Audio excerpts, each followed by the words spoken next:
आणि आता मात्र मारहाणीच्या मारणाराच्या अशा पद्धत तुम्ही हक्यांना मारलं। मारामारीची प्रवृत्ती कुणाची आहे? तुम्ही वाघमाऱ्यांना मारलं, तुम्ही कर्नालला मारलं।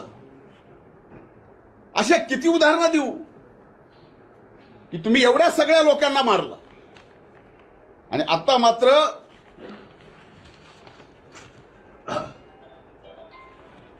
काही लोक मला भेटले, मी कट केला,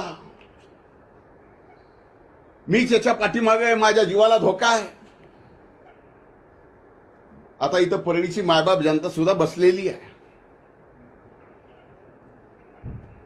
मला धोका, माझ्याकडून त्यांना धोका काय? माझं त्यांचं बांधाला बांध आहे? माझं आणि त्यांचं वैर काय? माझं आणि त्यांचं वैर एवढंच आहे की तुम्ही ओबीसीच्या आरक्षणाला धक्का लावू नका, मराठा आरक्षण घ्या। त्या लढाईमध्ये सुद्धा आम्ही तुमच्या खांद्याला खांदा लावून चढू। 2 दिवसांनी निवडणुकीच्या तोंडावर काहीतरी नावं घ्यायची।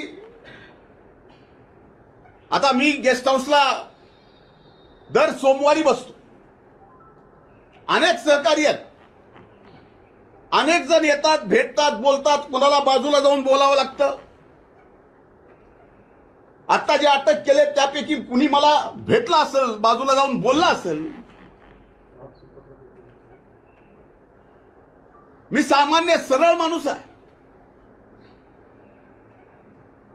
आणि भेटल्याने बाजूला बोलल्याने मला कळत नाही ह्याच्यात कुणी कसला कट रचला जातो का? त्यांना पाठवून ते त्यांचेच कार्यकर्ते आहेत ना। अटक झालेले कार्यकर्ते त्यांचेच, बोलणारे कार्यकर्ते त्यांचेच, कबुली जबाब देणारे कार्यकर्ते त्यांचेच,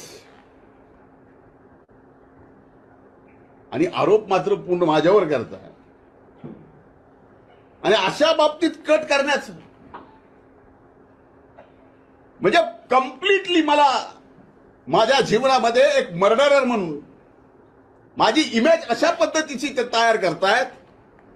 याला कारण अनेक आहेत। कारण मी एका सभेत दिलेले 2 समोर त्यांच्या प्रश्न उपस्थित केलेले, त्यांना स्टेजवर एकत्र येऊन बोलायची त्यांची तयारी नाही।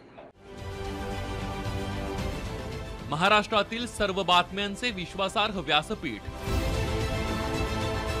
सकाळच्या सर्व सोशल मीडिया प्लॅटफॉर्मला लाईक, फॉलो आणि सबस्क्राईब करा।